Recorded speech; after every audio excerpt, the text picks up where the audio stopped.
contoh kepada aspek ad-dalalah tadi. Macam kita dah cakap usul fiqh tadi, dia bahas 4 perkara.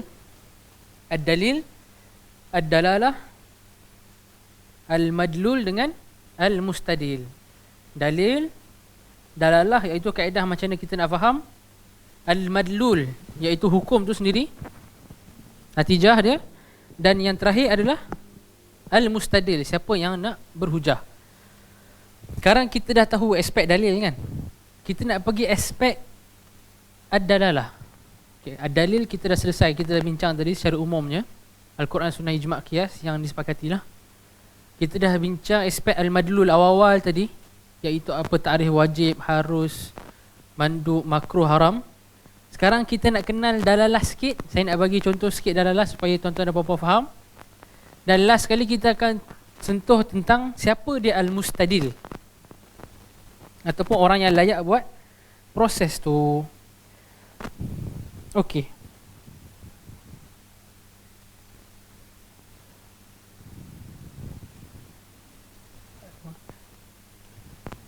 Okey, untuk aspek ad-dalalah ni, saya nak sebut 2-3 kaedah lah. 2-3 kaedah yang mudah, yang semua orang boleh faham. Saya tak pandukan matan sebab saya dah evaluate tadi. Sepanjang saya syarah tu, saya evaluate. Mungkin matan ni agak terlalu tinggi juga. Walaupun matan ni ringkas, tak ramai orang boleh catch up. Okay? Tak ramai boleh catch up. Apatah lagi, ada banyak perbahasan bahasa Arab dekat matan ni yang saya tak sebut. So saya takut yang tak ada basic bahasa Arab tu, dia mungkin akan susah sikit. Terutamanya perbahasan hakikat, majaz sebagainya. Jadi saya tak sebut. Saya nak bagi kaedah yang sekarang ni, saya akan bagi kaedah yang memang dia memang daripada bahasa Arab lah, kita tak boleh lari. Tapi insya-Allah kaedah ni simple, yang berapa orang, semua orang boleh faham. Yang kalau kita faham beberapa kaedah ni, dia akan terangkan kat kita aspek ad-dalalah tu. Kan? Ad-dalil, ad-dalalah, al-madlul, al-mustadil kan. At least kita faham aspek dalalah. Kan bila saya cakap kat awal-awal tadi, ta'rifan usul fiqh adalah mengenal dalil-dalil fiqh secara mujmal, secara holistik, dan mengetahui cara nak ambil hukum kan. Sekarang kita nak sentuh cara nak ambil hukum tu. Kita nak bagi, nak buka minda sikit, nak tengok macam mana sebenarnya ulama' dapatkan satu hukum. Okey, saya bagi satu Kita akan sebut dalam 2-3 kaedah lah. Tadi waktu saya rehat pun saya tengok tadi, apa nama dia, mercy killing. So betul lah term dia mercy killing. Kalau dalam bahasa medik dia euthanasia ke apalah macam tu lah, adalah nama dia. So memang adalah mercy killing. Betul lah yang saya sebut kan. Sebab saya tadi saya tak ingat sangat nama dia. Okey, kita nak sebut beberapa kaedah yang membantu kita untuk interact dengan Quran, dengan sunnah, dari sudut kita interact macam mana nak faham dengan lebih dalam. Okey, kita nak faham dengan lebih dalam, macam mana kita nak ambil faedah dan kita nak faham hukum daripada Al-Quran dan sunnah. Okey, pertama kita ambil satu kaedah mudah. Okey, kaedah masyhur yang semua orang tahu, semua yang belajar usul fiqh tahu. Nama dia al-amru yufidu al-wujub.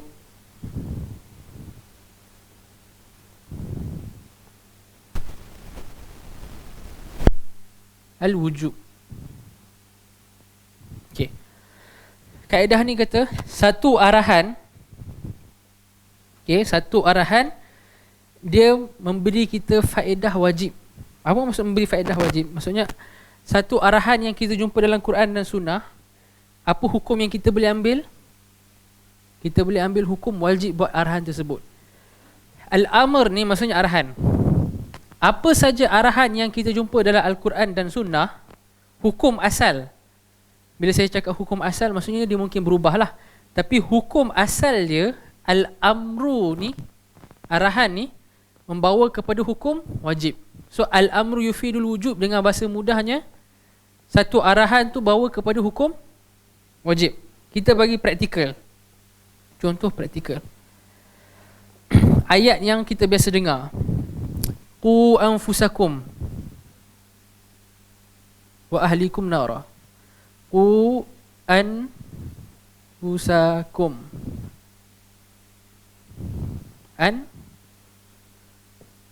Anfusakum wa ahlikum.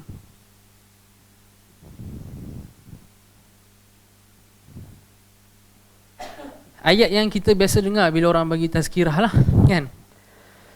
Qu ni dalam bahasa Arab, qu adalah suruhan, kata kerja yang berbentuk suruhan untuk apa?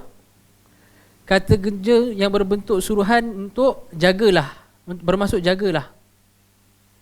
Jagalah adalah, lah ni maksudnya suruhan lah. Okay? Jagalah anfusakum, diri kamu, wa ahlikum, dan ahli keluarga kamu. Kan? Daripada apa? Daripada api neraka, nar. Okay. Ayat ni kata apa? Jagalah diri kamu dan keluarga kamu daripada api neraka. Maka ku ni satu arahan tak? Arahan. Sebab dia cakap jagalah. Kaedah tadi apa dia kata? Arahan membawa kepada wajib. Maka hukum menjaga kita dan keluarga kita daripada tak masuk neraka ni, menjaga diri kita dan keluarga kita daripada tidak masuk neraka ni, maksudnya dengan beramal soleh semualah, mengelak maksiat semua. Hukum ni, apa hukum dia? Wajib ke sunat ke harus? Wajib. So hukum menjaga diri dan ahli keluarga daripada masuk neraka adalah wajib. Macam mana kita dapat natijah tu? Sebab kita pakai ni, al-amru yufidu al-wujub. Satu arahan membawa kepada hukum wajib. Suku arahan, maka sebabkan ku ni arahan, maka menjaga diri daripada masuk api neraka ni wajib. Yang ni aspek apa? Ni aspek dalalah. Okay, kita cakap dalalah. Tadi kita dah bahas yang dalil semua tu kan. Qu anfusakum wa ahlikum nara, aspek apa? Dalil. Aspek dia dalil. Apa madlul dia? Apa natijah dia? Kewajipan menjaga diri dan keluarga daripada neraka. Siapa mustadil dia? Kita lah. Kita yang duduk belajar kaedah ni sekarang. So yang ni satu kaedah yang tuan-tuan dan puan-puan boleh pakai. Hukum asal, maksudnya pada asalnya satu arahan ni bawa kepada wajib. Dia mungkin boleh berubah tapi ikut faktor tertentu lah. Tapi hukum asal dia adalah dia wajib.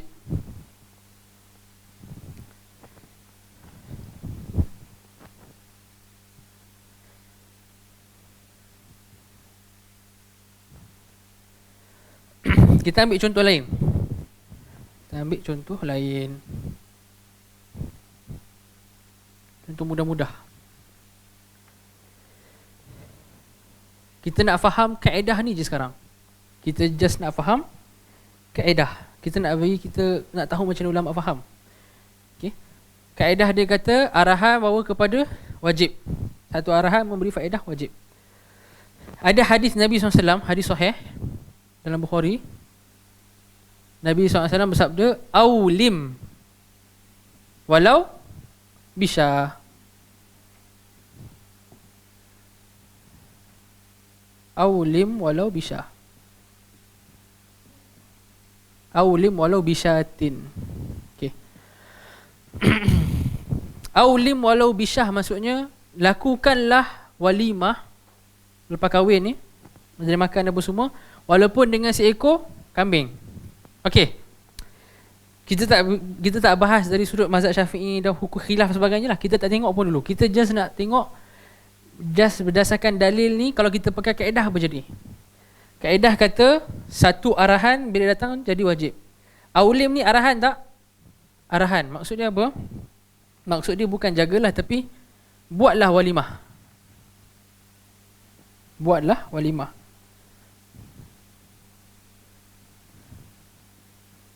Buatlah walimah. Okey.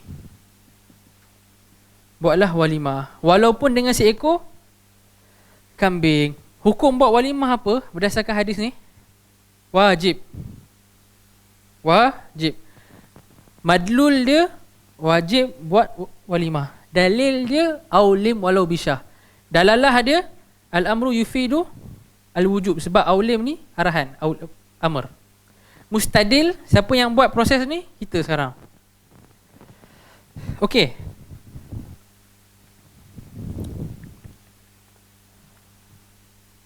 Aulim walau bisyah. Okey.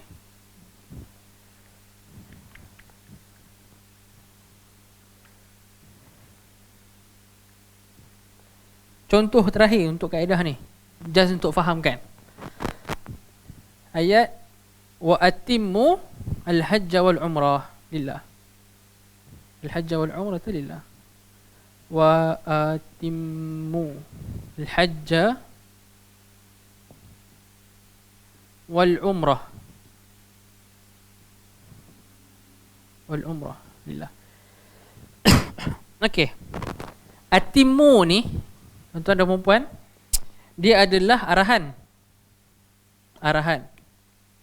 Maksud atimmu ni apa? Arahan apa? Maksud dia sempurnakanlah ataupun laksanakanlah, sempurnakanlah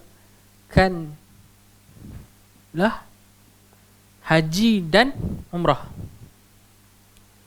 Sempurnakanlah haji dan umrah. Atimmu arahan. Arahan yufidul wujub, memberi faedah wajib, iaitu menunjuk kepada wajib lah. Maka hukum melakukan haji dan umrah adalah wajib. Okey. Dalil dia atimmu wa atimul hajj wal umrah. Ini dalil ayat Quran surah Baqarah. Dalalah dia al-amru yufidul wujub, sebab atimmu ni amr, arahan. Madlul dia, hukum dia apa?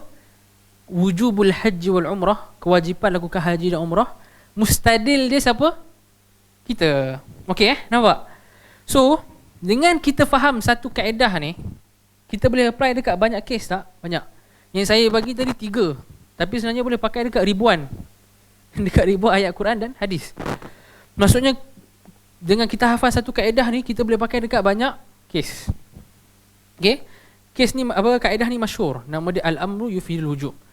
Macam saya sebut awal-awal tadi, kaedah adalah formula. So bila formula kita boleh pakai dalam apa-apa saja problem yang orang bagilah, apa sahaja kes. Okey. Jadi hukum asal pada satu arahan adalah wajib kita lakukan. Orang akan tanya, macam mana kita nak tahu benda tu arahan ke tidak? Betul tak? Kalau orang tanya, okey baguslah kita setuju ustaz, arahan bawa kepada wajib. So sekarang ni macam mana kita nak tahu benda tu arahan ke tidak? Nak tahu arahan ke tidak, perkara pertama sekali kita kena tahu bahasa Arab. Sebab dalam bahasa Arab, ni saya masuk bahasa Arab sikit lah. Kalau siapa yang pernah belajar, alhamdulillah dia tahu. Okey. Kita fa'il ni kita ada 3 jenis. Ni asas kan? Siapa yang pernah belajar dia asas lah.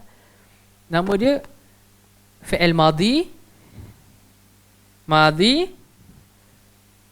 mudhari', amr. Nama pun apa? Nama pun amr. Nama fa'il tu dah amr, tak jelas lagi. Nama fa'il tu dah fa'il arahan. Okey.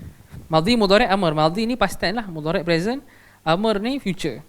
Tapi dia lebih kepada arahan. Okey. Dah nama pun fa'il amr, kita duk bahas pasal al-amr. Maka bila benda tu fa'il amar, dia yufidul wujub. So kita nak tahu benda tu arahan ke tidak, dari ilmu bahasa Arab kita kena tahu macam mana benda tu amr. So dalam bahasa Arab macam mana kita nak tahu benda tu amr? Kena belajar ilmu bahasa Arab lah, nahwu. Kita kena tahu mudhari' dulu. Daripada mudhari' macam mana kita nak buat amr, kena buang huruf mudhari' dia. Saya bagi contoh lah, kalau siapa tak faham saya minta maaf. Okay. Kita ambil kata kerja, kataba, menulis. Telah menulis kan? Kataba, dia telah menulis. Dia jadi mudhari' apa? Yaktubu. Yaktubu, dia menulis, dia sedang menulis. Okey. Ulama kata huruf depan fi'il mudhari' ni huruful mudhara'ah lah. Huruf mudhari' maksudnya ya. Kan? Ya, alif, nun, ya, ta kan? Anaitu, na'ti atau ataina ni, semua huruf-huruf ni huruf mudhari'. Bila kita nak buat jadi amr, kaedah dia apa dalam ilmu nahwu? Kita kena buang huruf mudhara'ah ni. So dia akan jadi apa, sukun, kemudian macam ni, uktub, dia tak boleh sebut. Disebabkan kita tak boleh sebut sebab ada sukun, kita tambah hamzah wasal. Bila tambah hamzah wasal atau baris hamzah wasal, tengok huruf ketiga, oh huruf ketiga dhammah, dia pun jadi dhammah. Ni tajwid lah, so jadi uktub. Okey, so nak tahu benda tu amr ke tidak, kena tahu nahwu. Nak tahu nahwu tata bahasa Arab, kena belajar ni fi'il, af'al. Okay. Kita tahu mudhari', kita tahu fi'il amr. Okay. Lepas kita dah tahu uktub ni apa, fi'il amr, barulah kita boleh apply kaedah ni. Al-amr yufidu al-wujub. So anytime dalam Quran atau hadis kita jumpa fi'il amr, yang kita tahu amr tu baik cara nahu ni, kita boleh buat konklusi hukum dia wajib. Nampak? So macam saya cakap, tugas saya hari ni nak bagi faham dan hilang benteng je, supaya nak tunjuk bahawa usul fiqh ni boleh dipelajari dan dia ilmu yang bagus, ilmu yang akan guide kita untuk faham Quran Sunnah dengan betul lah. Bukan jadi macam ustaz yang kata ada dua Tuhan tu. Okay? Kita tak nak jadi tu.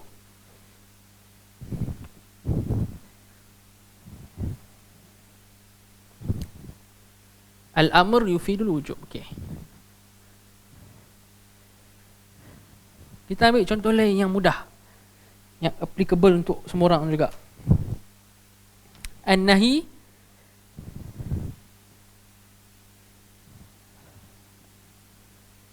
An-nahyu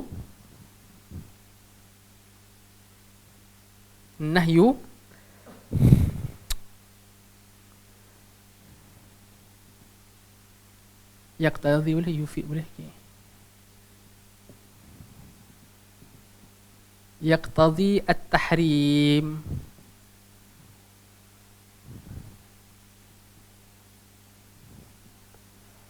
Tulisan saya minta maaf lah kalau tak apa cantik. At-tahrim. Okey. Larangan pula, kalau amr arahan, nahi larangan. Nahi adalah larangan. Kalau arahan membawa kepada hukum wajib, larangan bawa kepada hukum haram. Kaedah dia an-nahyu yaqtadhi at-tahrim. An-nahyu yaqtadhi at-tahrim, iaitu larangan bawa kepada hukum haram. Tadi arahan bawa kepada hukum wajib, sekarang larangan bawa kepada hukum haram. Macam mana kita nak tahu ada larangan dalam Quran dan Sunnah? Biasanya 80-90%-nya larangan ada lam kat depan, lam alif. Ni, besar ni. Bila ada huruf besar ni, lam alif ni, ya? Biasanya dia jadi larangan. Okey? Bila ada la, tu larangan biasanya. Kita bagi beberapa contoh untuk faham. Okey. Pertama, la taqrabu az-zina. Contoh mudah. La taqrabu zina. Ejaan saya mungkin tak berapa kena dengan tulisan Quran lah, sebab Quran ditulis dengan resam Osmani. Kalau tulisan Arab moden dia panggil resam. Ada siapa tahu? Saya pun tak ingat resam apa dah. Tapi Arab moden dia tak panggil resam Osmani lah, dia pakai resam tulisan lain. So ulama bahas boleh tak kita tulis Quran selain resam Osmani. So ulama ulumul Quran kata harus. Cuma bila nak tulis Quran mesti kena dengan resam Osmani. Okey. La taqrabu zina.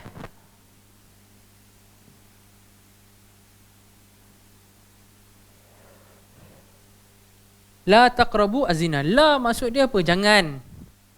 La terjemahan mudah dia jangan. Jangan ni apa? Larangan. Bila ada larangan, hukum dia apa? Haram.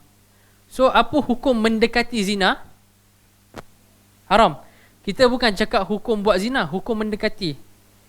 Kalau mendekati pun haram, buat apa dah lagi kan? Sekarang ni bukan bahas buat ni, bahas mendekati. Kalau mendekati pun dah la taqrabu, dah haram mendekati dah, apatah lagi buat zina sendiri. Okey. So la adalah an-nahi, satu larangan. Taqrabu az-zina, jangan mendekati az-zina. Zina. Okey. Rasanya zina ni nun alif kot. Dalam Quran dia macam ni. Okey. Larangan membawa hukum haram. Okey. Dalil la taqrabu zina.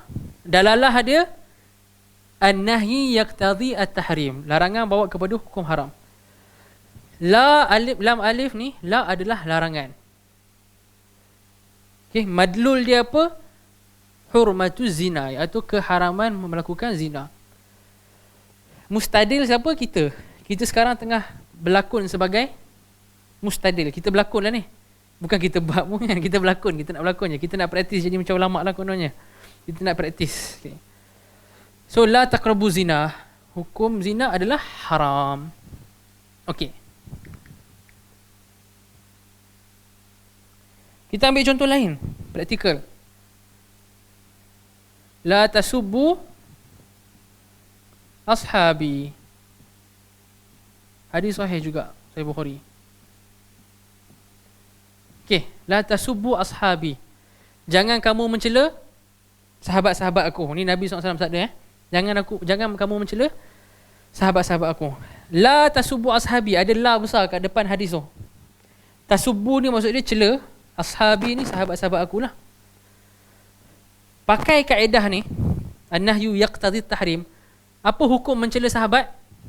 Makruh ke haram? Haram. Berdosa lah. Okay? Cakap buruk sikit pasal sahabat Nabi, hukum dia berdosa. Dalil dia, la tasubbu ashabi. Dalalah dia, an-nahyu yaqtadi tahrim. La ni, lam alif ni nahi. Madlul dia, hukum dia adalah keharaman mencela sahabat Nabi. Mustadil dia siapa? Kita.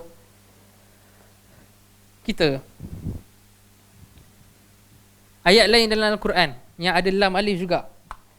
La ta'kulur riba ad'afan mudha'afah. La ta'kulur riba. La ta'kulur riba.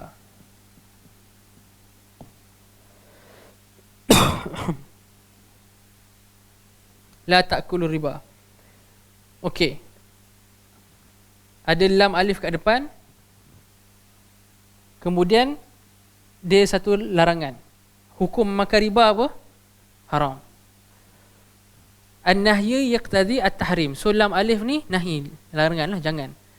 Jangan makan riba. Maka hukum makan riba haram. Okey. Dalalah dia, larangan membawa kepada haram. So lam alif tu larangan. Dalil dia la ta'kulur riba. Mustadil dia kita. Madlul ataupun hukum dia keharaman memakan riba. Itu contoh-contoh mudah lah. Ni contoh-contoh mudah tentang apa kaedah-kaedah yang ulama pakai untuk faham. Saya bagi satu contoh last.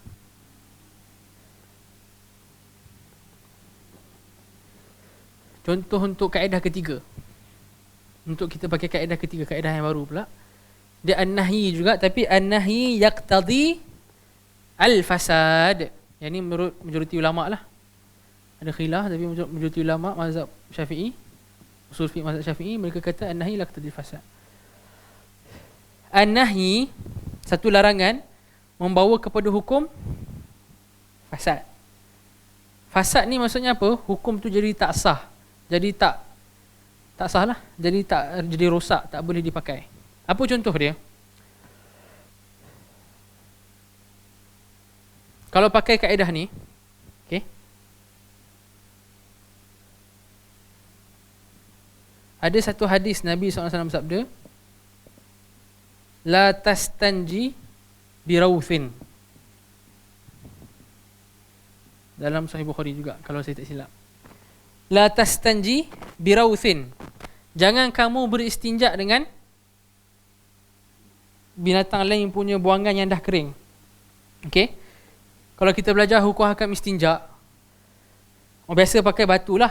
Kalau tak batu pun apa yang macam batu yang suci, dan tapi dia bukan benda yang dihormati, macam buku ke apa kan. So kalau kita tak ada air, kalau ada air pun tak apa. Kalau ada air pun kita boleh istinja. Kalau kita nak istinja, Nabi SAW kata jangan istinja dengan binatang lain punya najis yang dah kering. Sebab kadang-kadang binatang lain punya najis dah kering ni dia kesat macam batu lah. So mungkin ada orang yang pakai kan. So Nabi kata SAW, la tastanji birawth. Jangan guna najis binatang yang dah kering ni untuk jadi alat istinja kita. An-nahyi yaqtadi al-fasad, itu kaedah. Apa kita dapat daripada kaedah ni?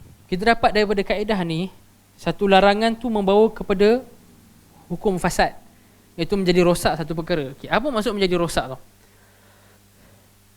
Kalau dia istinja dengan rawth, dengan binatang lain punya buangan ni juga, apa jadi? Okay, kita dah sepakat, kita tahu hukum dia tak boleh, haram lah. Haram istinja dengan binatang lain punya buangan. Okay. Katakanlah dia buat juga, dan memang dengan binatang lain punya buangan yang dah kering sangat tu, dia boleh bersihkan tempat yang dia istinja tu. Okay. Sekarang ni dia tu dikira masih bernajis ke tak bernajis? Pakai kaedah ni, dia tu masih bernajis walaupun dia dah bersih dah. Walaupun zahir dia dah bersih, tapi disebabkan dia buatkan juga perkara yang Nabi larang, maka benda tu jadi fasad, jadi rosak. Seolah perbuatan istinja dia tadi tu tak diambil kira, walaupun dah bersih, walaupun tak ada kotor langsung. Macam Nabi SAW kata dalam hadis lain, la tastanji birauthin wala azmin. Jangan istinja dengan najis ataupun tulang. Katakanlah dia ambil tulang binatang mana yang dah kering, kan? Diguna tulang tu untuk kesat sampai bersih, tak nampak apa-apa dah. Okey. Tapi masuk dalam larangan lah, Nabi kata tak boleh guna tulang kan. Dia dah istinja sampai bersih. So apa hukum istinja dia sekarang? Hukum istinja tu haram lah. Okey. Kesan dia apa? Adakah dia tu dikira orang yang suci ke bernajis? Orang yang dah bersih daripada najis ke masih lagi bernajis? Dalam mazhab yang pegang an-nahy yaqtadil fasad, antara mazhab Syafi'i lah, mereka kata apa? Dia tu masih lagi bernajis. Sebab apa? Walaupun zahirnya tak ada apa-apa, disebabkan buat juga larangan, proses istinja dia tadi fasid ataupun fasad lah, rosak. Bila rosak, walaupun nampak macam proses tu okey, disebabkan proses tu tak diambil kira, dia masih lagi dianggap bernajis. Okey. Saya bagi contoh lain. Okey. Dalam hadis lain dalam Sunan Tirmizi, Nabi SAW bersabda, wala sadaqata min ghulul. Min ghulul. Janganlah kamu sedekah. Sedekah sini maksudnya zakat. Janganlah kamu bagi sedekah daripada harta yang ghulul. Ghulul ni berlaku penganiayaan atau pengkhianatan dalam harta tu. Kita curi ke, kita ambil harta orang ke, kita apapalah yang kita buat, apa sahaja yang ada unsur penganiayaan ataupun pengkhianatan dalam cara kita dapat harta tu, Nabi SAW kata jangan berzakat dengan harta tu. Jangan bagi sedekah. Sedekah sini maksudnya zakat. Jangan berzakat dengan harta yang diperoleh dengan cara menipu ni. Cara menipu atau mengkhianat ni. Okay. Katakanlah dia berzakat juga guna harta tu. Dah cukup nisab apa, dah cukup hal, dah cukup tahunan, 1 tahun dah tunggu semua. Dia bayar zakat pakai harta tu juga. Sah tak zakat dia?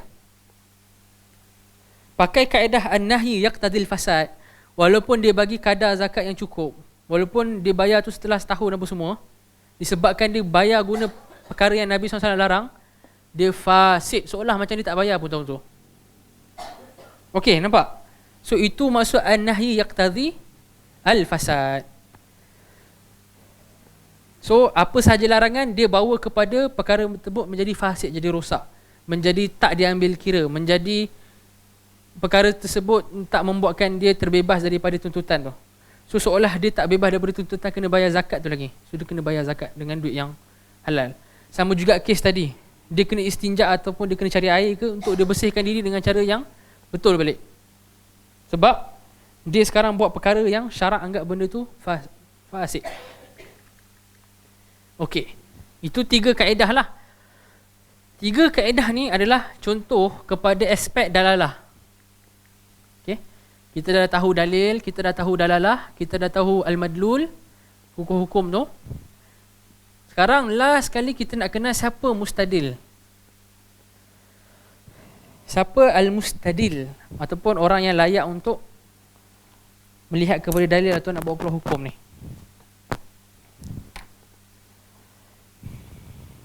So, aspek terakhir dalam ilmu usul fiqh adalah kita nak mengenal siapa yang layak untuk keluarkan hukum ni. Siapa yang layak untuk berbicara dalam agama, terutamanya yang melibatkan hukum hakam.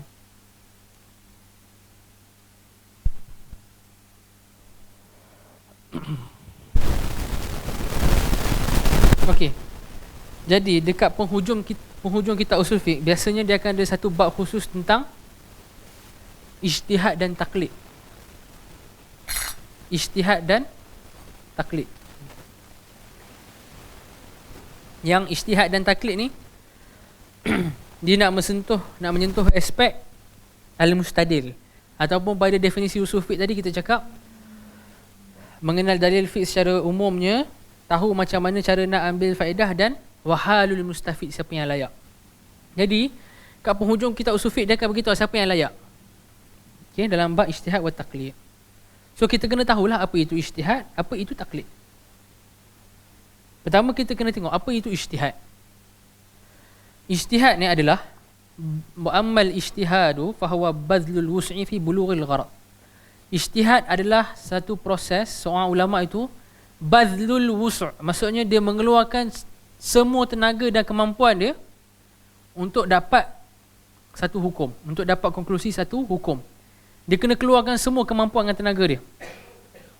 Kalau ulama tu, dia rasa kalau dia nak kaji perkara ni dia perlukan seminggu, tapi dia kaji leke-leke dalam masa 5 jam, kemudian dia keluarkan hukum. Tu kira ijtihad tak? Tak. Ijtihad ni hanya dikira bila dia betul-betul bagi all out. Bazlul wusu' sini, dia kena bagi all out kemampuan dia. Dia kena, maksudnya setakat yang dia mampu lah. Jadi kalau selagi mana dia tak bagi all out, itu tak dipanggil ijtihad lagi. Itu dipanggil dia main-main. Sebab tu seorang mujtahid, kalau dia nak tentukan satu hukum, dia kena betul-betul berhati. Dia tak boleh keluar ikut dan dia je. Dan nak jadi mujtahid ni ada syarat lah. Okay. Ulama kata mujtahid ni dia kenalah kamilul alah. Dia kena sempurna ilmu-ilmu alat dia. Jadi siapa yang sempurna ilmu-ilmu alat ni, ulama kata nak jadi mujtahid adalah banyak syarat ni kan. Ada banyak syarat. Pertama kena tahu bahasa Arab, kena pakar dalam bahasa Arab. Sampai ke Imam Asy-Syatibi, nama Asy-Syatibi seorang ulama besar. Yang Imam Syatibi kata level seseorang dalam bahasa Arab menentukan level dia dalam usul fiqh.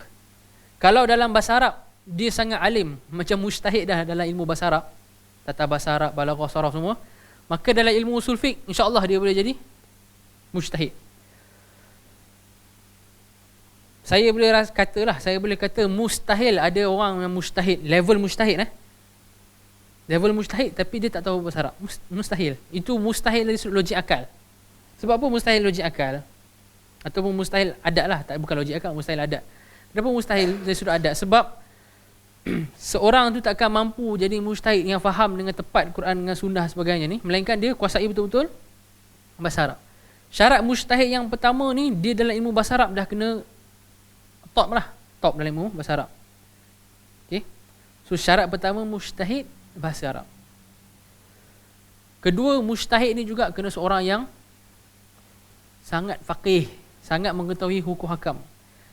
Katakanlah dia ni hebat bahasa Arab dan dia ni pakai ilmu usul fiqh, tapi ilmu fiqh sendiri, fiqh mazhab Syafi'i ke fiqh apa ke, dia tak pernah belajar langsung. Dia boleh jadi mujtahid tak? Tak boleh. Dia kena belajar juga fiqh. So dia kena kuat bahasa Arab, kena kuat fiqh, dia kena belajar, dia kena kuat ilmu hadis sehingga dia boleh tahu mana sahih dhaif. Paling minima seorang mujtahid punya pengetahuan dalam ilmu hadis adalah dia boleh tahu mana sahih, mana dhaif. Sama ada dia kaji sendiri ataupun dia tengok hasil kajian ulama hadis. Keempat, dia kena tahu ilmu tafsir. Dia kena tahu mana tafsir yang sahih dengan mana tafsir yang tertolak. Mana tafsir yang dibina atas ilmu dengan mana tafsir yang tak dibina atas ilmu. Dan di antara hukum hakam mujtahid apa? Orang yang level mujtahid, dia haram taklid orang lain. Bila, insyaAllah lah kalau kita jadi kan. Kalau kita jadilah insyaAllah. Kalau kita jadi mujtahid, kita tak boleh taklid orang. Katakanlah ada satu isu, kita tak pasti hukum. Kalau kita mujtahid, kita ada kemampuan dan ada masa, kita kena kaji untuk tahu hukum tu. So hukum dia, ulama sepakat mujtahid tak boleh taklid orang. Melainkan ada hal-hal tertentu atau keadaan tertentu yang ulama kata boleh. Sebagai contoh, kalau orang tanya, orang minta dia fatwa, kemudian dia tak sempat kaji. Tapi secara generally speaking lah, ulama yang level mujtahid ni, dia tak boleh taklid orang. Dia tak boleh taklid orang. Kalau orang tanya, ada lagi tak mujtahid zaman sekarang? Siapa kat sini yang rasa ada mujtahid? Yang zaman sekarang masih ada mujtahid? Ada tak? So tak ada macam tak ada yang kat okey. Tak ada siapa sini rasa yang tak ada orang mujtahid pun zaman sekarang. So jawapan yang tepat dia apa? Jawapan jumhur ulama usul fiqh apa? Mujtahid ni akan ada setiap zaman. Mujtahid akan ada setiap zaman. Zaman sekarang ada mujtahid tak? Ada mujtahid. Ramai mujtahid. Kita kena faham mujtahid ni banyak level. Bukan semua mujtahid level imam mazhab. Okey? Imam mazhab ni mujtahid dipanggil mutlak. Mutlak ni dia tak terikat dengan apa-apa dah. Kita ada mujtahid yang level bawah sikit, dia panggil mujtahid muqayyad ataupun muntasib. Dia mujtahid tapi dia masih lagi nisbahkan diri dia kepada mazhab fiqh tertentu. Contohnya siapa? Imam Nawawi. Imam Nawawi mujtahid tapi dia masih lagi nisbah diri dia kepada mazhab Syafi'i rahimahullah. Ibnu Taimiyah mujtahid, tanpa syak mujtahid. Tapi Ibnu Taimiyah masih lagi nisbahkan diri kepada Hambali. Dan yang seumpama dengan mereka lah, maksudnya yang dah level boleh ijtihad tapi dia masih lagi tak keluar daripada mazhab dia. Dia masih lagi pakai usul fiqh mazhab dia. So mujtahid ada banyak level. Yang zaman sekarang ni kita ada mujtahid yang kita boleh cakap antara yang level rendah lah, tapi wujud lagi nama dia ataupun jenis ni dia panggil mujtahid tarjih. Iaitu apa? Dia at least apa yang dia boleh buat, dia boleh tahu mana yang betul, mana yang salah, mana yang pendapat kuat, mana pendapat lemah, mana yang salah dengan mana yang betul daripada pandangan jumhur ulama ni, mana yang betul, mana yang lemah. Itu dia boleh buat. Mungkin dia tak keluarkan hukum baru, tapi kalau dah ada khilaf, dia boleh tentukan dalam khilaf ni siapa betul ataupun siapa yang nampak kuat. Okay? Dia mungkin tak keluarkan pendapat baru, kan? Mungkin dia tak keluarkan pendapat baru, tapi bila dia tengok balik khilaf ulama, dia boleh nilai. Ya, dengan ilmu yang aku ada, aku nampak mazhab Syafi'i dalam isu ni kuat. Itu siapa layak cakap macam tu? Mujtahid. Bukan biasa-biasa, bukan ustaz, bukan mufti biasa, tak. Mujtahid ni lebih. Bukan semua mufti mujtahid. Bukan semua mufti mujtahid. Kan? Tak semua mufti disyaratkan untuk jadi mujtahid pun. Kalau mufti itu disyaratkan untuk ijtihad, disyaratkan untuk ijtihad dalam kes-kes tertentu je. Kes-kes tertentu. Dan zaman sekarang ni kita ada benda dia panggil ijtihad jama'i. Ijtihad secara kolektif lah. Iaitu macam majlis fatwa, ataupun badan-badan fatwa. Bila badan-badan fatwa ni dia ijtihad yang kolektif. Kita macam ada ramai hebat-hebat yang mujtahid kan, macam dekat negara-negara Arab lah. Kita ada Darul Ifta' ke ataupun Lajnah Daimah untuk Saudi ke apa. Berkumpul pada Lajnah Daimah ni ulama-ulama hebat yang capai level mujtahid tarjih tadi tu. Apa yang mereka buat? Mereka akan bagi satu hukum berdasarkan perbincangan. Itu dipanggil ijtihad kolektif, ijtihad jama'i.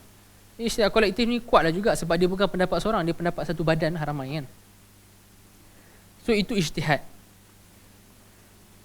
Dalam ilmu usul fiqh, okay, dia ada dua je pilihan.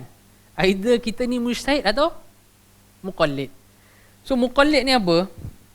Muqallid ni takrif yang paling kita cakap mudah lah, yang insya-Allah akan terpakai dekat kita semua. Muqallid ni adalah, saya ambil takrif Syekh ni, ittiba'u qawlil ghair min duni hujjatin. Ittiba'u qawli al-ghairi min duni hujjah. Kita ikut pendapat orang lain tanpa tahu hujjah. Okey. Sini yang menarik. Saya nak perbetulkan sikit cara kita fikir. Ada orang cakap jangan jadi taklid buta, sebab kalau kita taklid buta kita ikut tanpa tahu hujah lah. Adakah maksud tanpa tahu hujah ni maksudnya tanpa tahu dalil? Adakah hujah dekat maksud taklid ni dalil? Okay. Setengah orang dia kata kita jangan jadi orang yang taklid buta. Jangan jadi orang yang taklid buta, kita kena tahu dalil lah. Okay. Saya tanya sekarang, kalau kita tahu dalil sekalipun, dalil yang ulama pakai, kita keluar daripada taklid tak? Tak. Sebab apa kita tak keluar daripada taklid? Sebab kita masih lagi, walaupun kita tahu dalil mana ulama pakai, kita mungkin tak tahu dalalah. Yang macam saya dah bahas tadi, saya tunjuk kaedah tu kan. Kaedah tu semua masuk bawah aspek dalalah. Someone mungkin dia tahu dalil tapi tak tahu dalalah. Okey, saya bagi contoh. Orang yang dia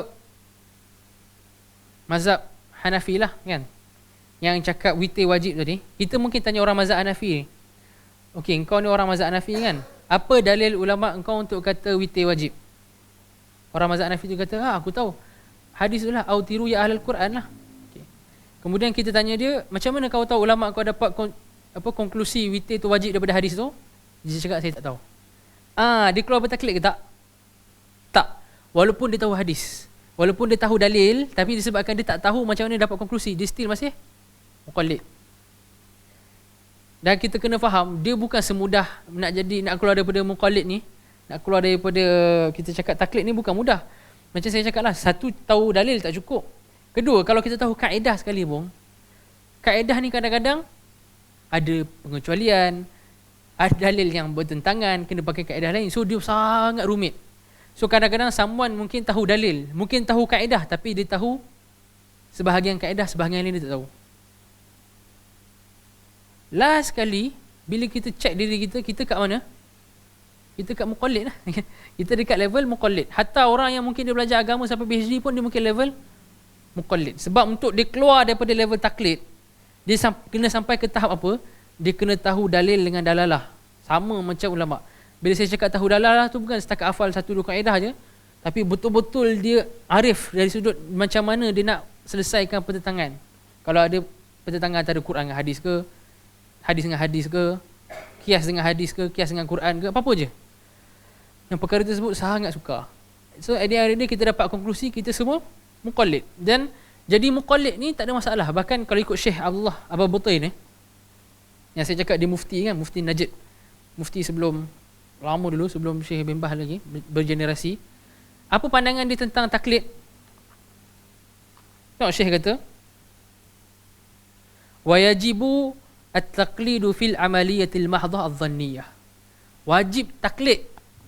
Kita ni wajib taklid untuk hukum hakam fiqah. So hukum taklid apa? Wajib. Sebab tu ayat Quran yang kita biasa dengar, fasalu ahla dzikr kan. Tanyalah orang yang mempunyai ilmu sekiranya kamu tak mengetahui. In kuntum la ta'lamun. Menunjukkan ayat tu tunjukkan apa? Kita semua wajib taklid. Dan siapa yang dakwa dia tak taklid, kalau dia tu masih level bukan mujtahid, dia tipu. Dia tipu. Ada setengah orang dia kata kita tak taklid. Kita tak taklid buta. Okey, bila tak taklid buta, maksudnya dia mujtahid. Sebab macam saya cakap lah, dalam usul fiqh either dua je. Either you mujtahid or you muqallid, betul tak? Bila dia kata tak, kita tak taklid, dia maksudnya dia nak cakap secara isyarat atau halus dia level mujtahid. Tapi bila kita tanya dia, dia sendiri mengaku, tak, saya tak sampai level mujtahid pun. Saya mungkin Quran pun tak hafal. Quran pun mungkin tak hafal, bahasa Arab pun mungkin tak. So ramai yang dakwa mereka tu tak ikut mazhab ataupun nak keluar daripada taklid. Sebenarnya tak keluar daripada taklid pun. Bahkan dia keluar daripada taklid masuk taklid lain. Okay, masuk keluar daripada taklid masuk taklid lain. Saya tak sebut siapa individu tertentu lah. Cuma saya ada kenal beberapa ustaz yang memang sangat tak suka pegang dengan mazhab. Sangat. Dia bukan biasa-biasa, bukan dia open terbuka nak pegang mazhab. Tak, dia jenis yang memang anti langsung mazhab. Yang memang kalau dia belajar fiqah, dia ajar fiqah by hadis hukum sahaja. Mazhab ni tak tengok langsung. Kalau ajar fiqah, dia ajar Umdatul Ahkam, dia ajar Bulughul Maram, tak tengok ni. Jadi bila tengok ustaz ni mengajar, saya dapati dalam kelas dia lah banyak. Bila dia faham hadis tu apa jadi, dia akan cakap, okey, hadis ni kita boleh dapat hukum sekian-sekian, pandangan ni lah pandangan Syekh Albani. Maksudnya apa? Dia taklid daripada tak ikut Imam Mazhab, kau dia ikut Syekh Al-Albani rahimahullah. Kita tak salahkan Syekh Albani pun, Syekh Albani tak bersalah pun kan.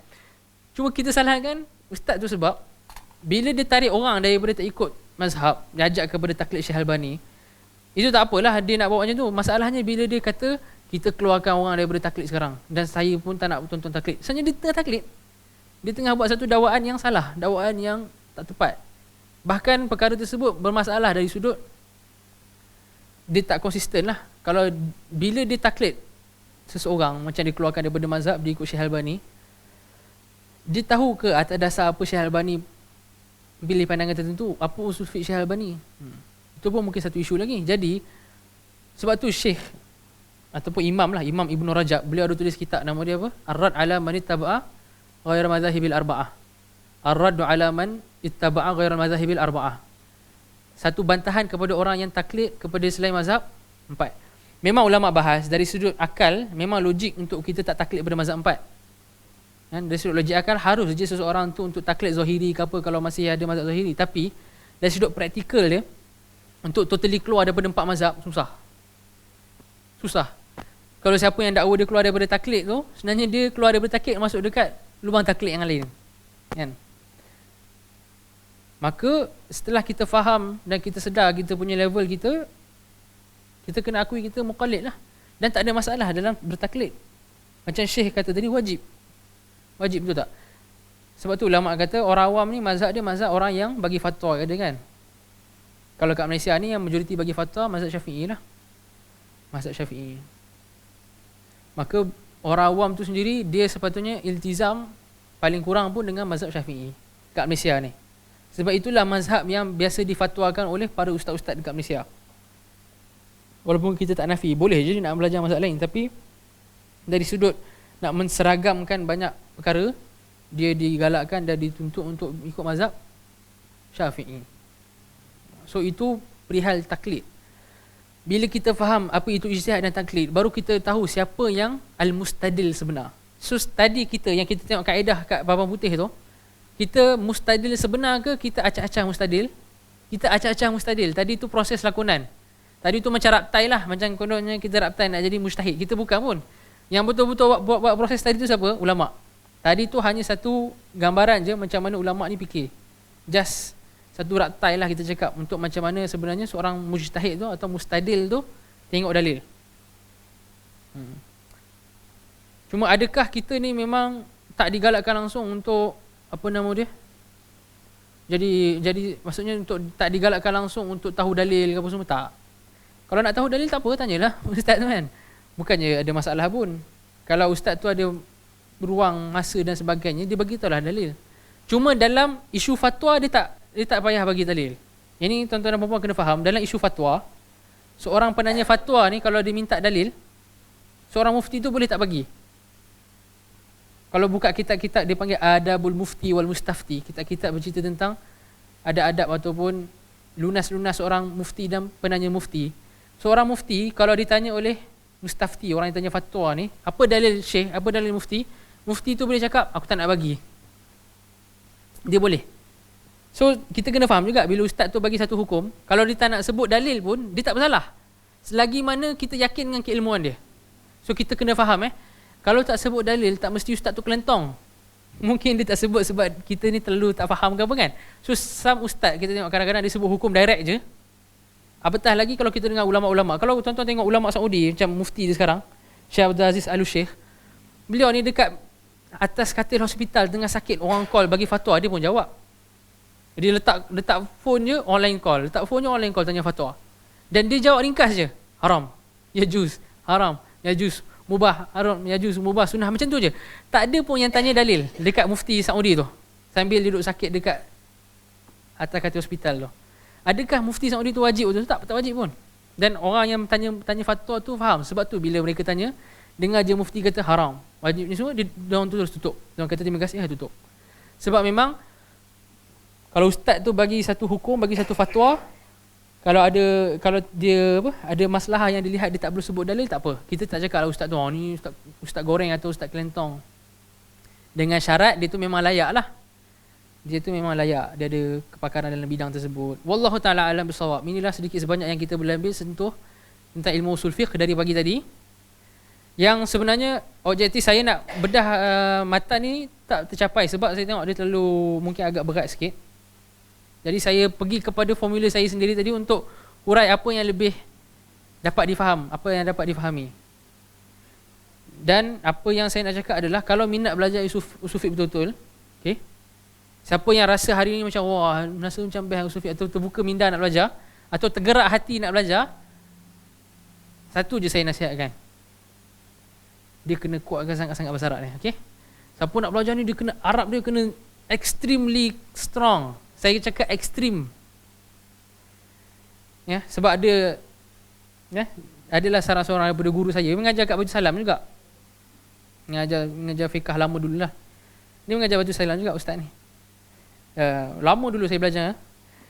Antara pesanan yang memang saya ingat waktu tu belajar usul fiqh lah dengan fiqh dengan dia.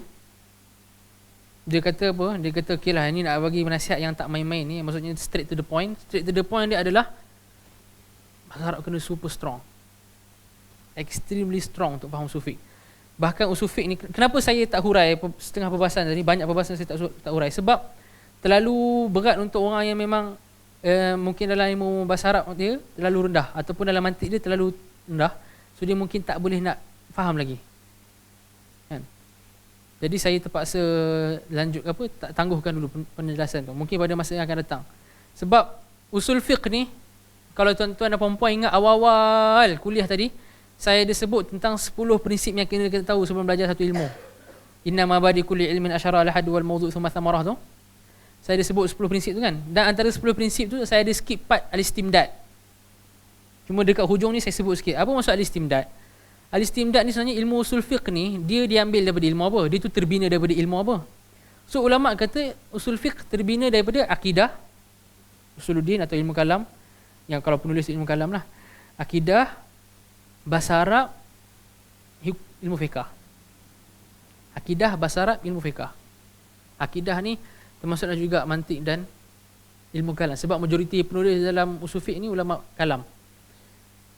Sebab tu kata Imam Ibn Asim dalam syair beliau, wa mustamadduhu minal kalami wan nahwi wal lughati wal ahkami. So ilmu usul fiqh ni dia ambil dia punya permasalahan dia daripada ilmu kalam, maksudnya akidah, wan nahwi bahasa, wal lughah, nahwu dengan lughah ni bahasalah, wal ahkam maksudnya ilmu fiqh. So ilmu usul fiqh dia sangat kait rapat dengan akidah dan bahasa Arab. Betul tadi Imam Ibn Asim kata wa mustamadduhu minal kalami wan nahwi wal lughati wal ahkami. Okey. So siapa yang minat dia boleh. Dan jangan risau, dia tak impossible lah. Kalau tuan-tuan dan puan-puan boleh faham ilmu hadis, boleh faham fiqh, boleh faham akidah, usul fiqh is the same lah. Benda yang masih dalam ruang lingkup boleh dipelajari dan boleh difahami. Mana ada benda yang terlalu susah nak faham, boleh. Dan ada pun orang yang memang dapat dibimbing oleh gurunya untuk start daripada zero kepada faham betul usul fiqh. Kan? Faham betul usul fiqh. Itulah. Wallahu ta'ala alam bisawab. Kalau ada apa-apa soalan boleh tanyalah.